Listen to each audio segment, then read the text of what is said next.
Bonjour, bienvenue dans Tout un monde, votre rendez-vous hebdomadaire avec les acteurs de l'actualité. Voici tout d'abord, comme chaque semaine, en quelques secondes, le bilan de 7 jours d'info. C'est officiel, le virus Ebola a dépassé les frontières de l'Afrique. Nous serons en duplex avec un médecin qui revient du Libéria. Nous lui demanderons si nous avons à craindre une épidémie mondiale. Il y aura donc un deuxième tour au Brésil. La présidente sortante Dilma Rousseff est au coude à coude dans les sondages avec son adversaire social-démocrate Acio Neves. Un Indien et une jeune Pakistanaise sont les lauréats du prix Nobel de la paix pour leurs efforts en faveur de l'éducation des jeunes. Un choix plutôt prévisible de la part du comité Nobel. La Suède souffle le chaud et le froid au sujet de la reconnaissance de la Palestine. Faut-il y voir le signe d'un futur isolement d'Israël sur la scène internationale? Notre premier invité, Zvi Mazel, répondra à nos questions.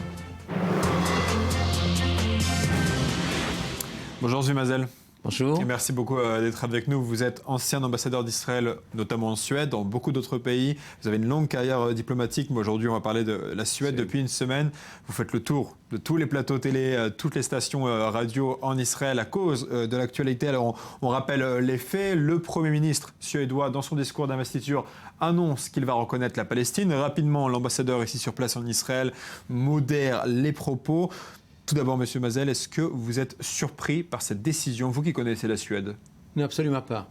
Et dès qu'on savait, il y a après un an, même plus, que les partis social-démocrates allaient retourner au pouvoir, on savait que la politique de la Suède envers Israël sera plus difficile et plus complexe. Mais franchement, je crois, enfin moi, et peut-être le gouvernement, n'entendait pas à ce que le nouveau Premier ministre en parle comme ça. Dans son discours inaugural, dans son premier discours devant le Parlement. Fait une priorité du gouvernement. Comme quoi la Suède dépend, n'est-ce pas, des conflits israélo-arabes et de sa solution. Ça, c'est impossible. Alors, il y a plusieurs raisons. Il y a des raisons profondes, des raisons moins profondes. Parlons d'abord des raisons actuelles, parce que c'est ça ce qui compte, mais il faut aller en arrière pour comprendre bien.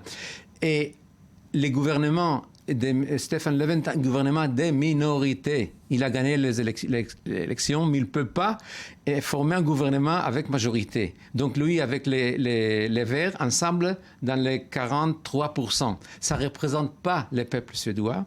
Et en même temps, tous les peuples suédois, bien entendu, et en même temps, il y a un parti qui s'appelle les démocrates suédois, et qui sont considérés comme extrémistes, ont eu 13%. C'est une révolution quand on parle de la Suède, qu'il y a 13% de la population qui vote vers l'extrême droite. Mais Stefan Löfven a dit, avant de former le gouvernement, moi je ne prendrai jamais dans mon gouvernement l'extrême droite. Alors, il y a un problème. Alors, il a besoin d'un soutien des dehors, et ça peut venir uniquement et surtout de la minorité musulmane qui constitue maintenant dans les 7 à 8% et même plus. C'est à peu près 800 000 musulmans. Donc ça serait des gages donnés à cette communauté en fait. Monsieur Mazel, juste simplement, cette semaine, sur le site de i24 News, Daniel Sheikh, qui est aussi un ancien ambassadeur d'Israël comme vous, il a écrit que, je cite, les petits pays européens méprisés par Jérusalem sont en fait précurseurs d'un mouvement mondial plus global. Est-ce que vous êtes d'accord? Non, c'est pas nécessairement, non, je ne crois pas. Et tout est possible. Écoutez, l'attitude des pays européens, de l'Union européenne n'est pas la meilleure envers Israël, c'est vrai, mais quand même, je crois que la Suède n'est pas un pays européen occidental typique, elle est liée un peu à l'Est, mais surtout des pays comme l'Angleterre, la France, l'Allemagne, l'Espagne, sont des pays responsables, ils comprennent très bien, ils acceptent, en principe, ils acceptent que les conflit israélo-palestinien sera résolu uniquement par des négociations directes entre nous et les Palestiniens. Alors, si jamais ils reconnaissent, ça sera la révolution, ça pourrait amener même à une guerre. Israël ne peut pas accepter ça. Israël acceptera un État palestinien uniquement si ces demandes de sécurité sont assurées. Et ça, les Européens le comprennent, sauf la Suède, malheureusement.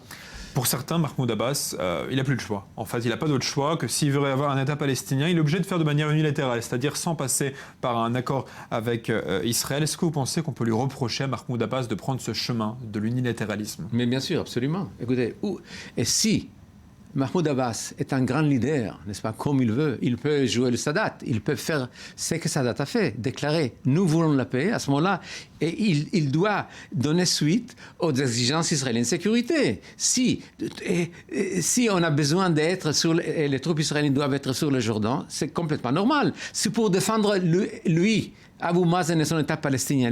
L'État palestinien ne peut pas se défendre contre Daesh, même pas contre Hamas. Alors, il dit non. Et je parle des dernières rounds de négociations. Hamas a besoin d'une présence militaire israélienne. Mais bien pour sûr, exister. sans ça, il sera expulsé du pouvoir en quelques jours, ou bien par Hamas, ou bien par Daesh. Il le sait très très bien. Alors, tout ce qu'on me dit, et puis après, il insiste aussi sur le droit de retour. Il sait très bien qu'Israël n'acceptera jamais le droit de retour. Tout d'abord, ce droit n'existait pas. Et puis après, si on fait pénétrer en Israël 3 millions de Palestiniens... Il a renoncé, il a dit qu'il ne retournerait pas à sa Fed. Donc écoutez, et l'État palestinien est possible absolument. Je crois que 80-85% de la population israélienne l'accepte, ma condition, que notre sécurité sera acceptée par les Palestiniens et comprise et qu'on nous voit comme un État légitime. Sinon, tout ça, c'est de la comédie, uniquement de la comédie, et ça explique en fait que les Palestiniens et les Arabes en général ne veulent pas une présence juive ici dans le Moyen-Orient. Ils croient que le Moyen-Orient appartient aux Arabes. Maintenant, on voit qu'ils n'appartiennent pas.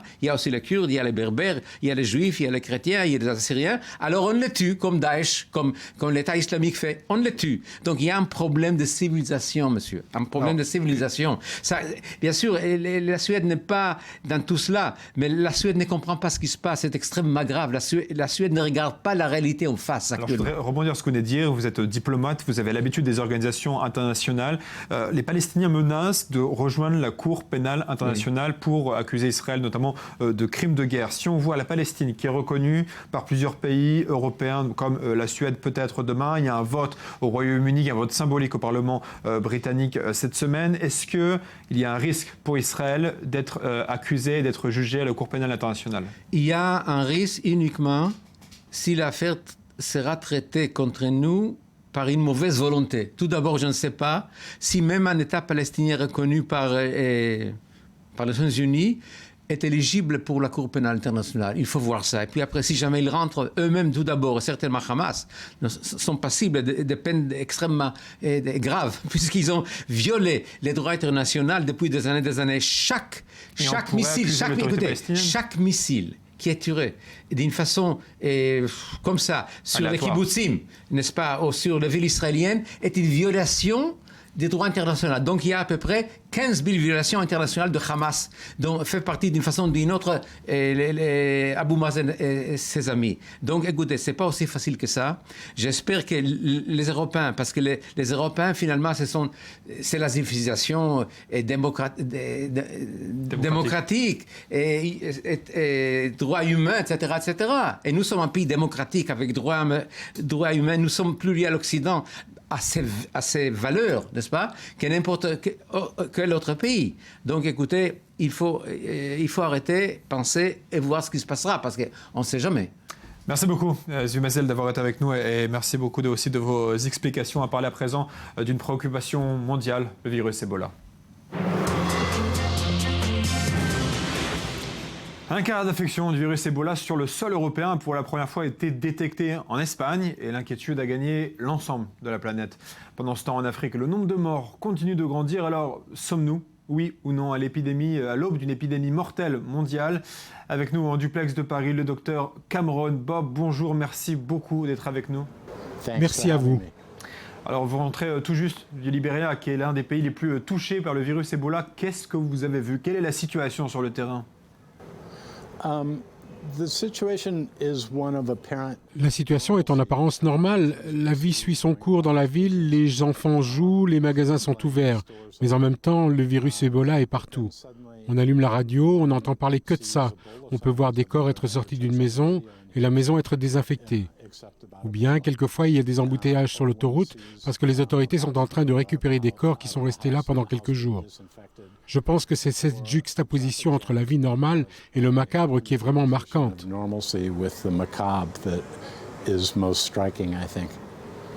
Et dans les hôpitaux, quelle est la situation? Est-ce que vous pensez que le personnel est prêt à faire face à la crise? Les hôpitaux n'étaient certainement pas prêts à faire face à la crise et les hôpitaux les plus importants du pays ont été fermés à cause de cela. Les médecins et infirmières qui n'avaient pas l'habitude de soigner le virus Ebola, qui ne s'y attendaient pas, ont eux-mêmes été contaminés et les hôpitaux ont soit fermé, soit ils fonctionnent de façon très limitée. On sait qu'à l'heure actuelle, il n'existe aucun traitement efficace, mais pourtant certains survivent au virus. Comment est-ce que vous l'expliquez? Chaque maladie infectieuse est plus mortelle pour certains que pour d'autres. Par contre, on commence à avoir une amélioration dans le taux de mortalité et cela s'explique largement par le fait que les gens se font soigner plus rapidement, avant qu'ils ne soient sur le seuil de la mort, lorsqu'il y a encore une chance de les réhydrater et leur offrir un traitement qui leur permet de survivre. Vous décrivez une situation qui est évidemment dramatique sur place en Afrique, mais qu'est-ce que le monde concrètement peut faire pour aider ? Il y a certainement un besoin de ressources et d'aide humanitaire provenant de pays développés. Il y a aussi besoin d'aide de la part d'organisations comme des armées de pays développés ou d'autres organisations qui peuvent aider à déployer l'aide humanitaire là où il y en a besoin. Il y a aussi un grand besoin de formation pour le personnel médical et de soutien pour les habitants. Pour la première fois, une femme a été infectée sur le sol européen. Qu'est-ce qu'on doit comprendre ? Qu'on doit s'attendre à une vague de contagion en Europe ? C'est un peu la question que tout le monde se pose. Vous savez, je pense que ce cas montre bien que l'Occident, et particulièrement les médecins et les infirmières, ne devraient pas avoir un faux sens de sécurité comme quoi le virus ne peut pas les atteindre. Nous vivons dans un monde globalisé et il faut donc beaucoup de vigilance.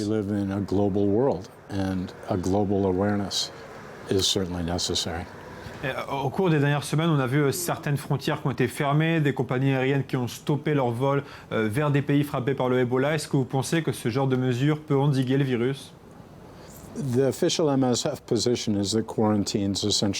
La position officielle de Médecins sans frontières, c'est que la quarantaine fait très peur aux gens. Ça les mène même à cacher leur maladie et engendre beaucoup de problèmes économiques en plus de cela. C'est une question difficile. En tant que médecin, je ne saurais pas vous donner un avis plus développé là-dessus. Merci beaucoup d'avoir été avec nous, Dr Bob. Merci.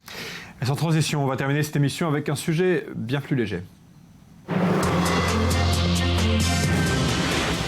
Ils sont 6, ils ont tous plus de 40 ans, ils ont battu un record du monde en reliant à la nage Chypre à Israël. Ils ont atteint le littoral d'Herzliya samedi 11 octobre au petit matin sous les applaudissements évidemment du public, vous vous en doutez.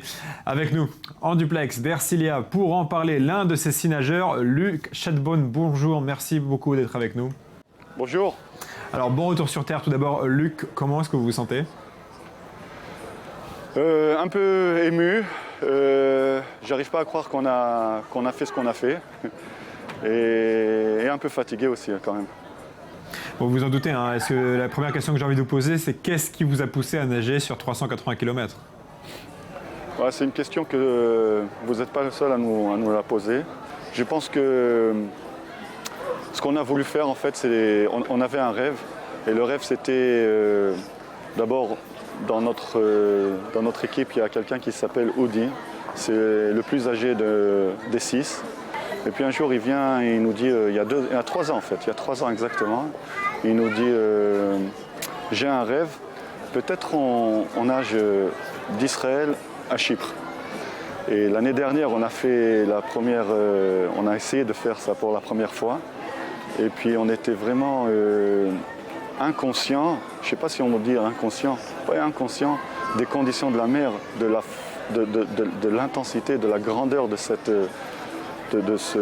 nature qui s'appelle la mer. Et on a dû cesser la natation après 2 jours parce qu'il y avait une grande tempête. Et c'était les conditions de natation et puis d'aborder le bateau étaient vraiment dangereuses, donc on a décidé d'aborder.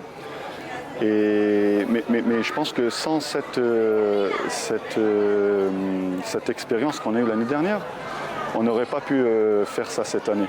Parce que là, on a compris à quel point il faut préparer ce trajet, cette expédition, je ne sais pas comment on l'appelle. Alors dites-nous, vous avez parlé de la mer, qu'est-ce que vous avez vu en mer ? Des requins, des dauphins, des déchets, des îles abandonnées peut-être qu'on n'aurait pas remarqué ? Je pense que la plus grande expérience qu'on a eue, c'était à partir de la 2e journée, le soir, après que le soleil se couche. Vraiment, on voyait encore, il y avait un peu de lumière. Et puis d'un coup, un de nos nageurs, qui s'appelle Ben Enoch, il commence à nager et puis il crie « Des dauphins, des dauphins !» Et alors tout le monde d'un coup, on était sur le bord du bateau, on était en train de voir, il y avait 12 dauphins qui commençaient vraiment à danser avec Ben. C'était incroyable. Vous avez pris beaucoup de risques en 380 km. Est-ce que vos familles vous ont soutenu dans ce pari? Ouf, énormément. Sans les familles, on n'aurait jamais pu faire un truc pareil. Bon, maintenant que vous êtes de retour en Israël, est-ce que vous avez un nouvel objectif, un prochain défi peut-être? Non, pas pour l'instant. Pour l'instant, on va se reposer là. Merci beaucoup d'avoir été avec nous, Luc, et bon retour sur Terre. Merci beaucoup. Merci. Et c'était Le Monde cette semaine, tel que nous l'avons vu. Rendez-vous dimanche prochain. Bonne semaine à tous.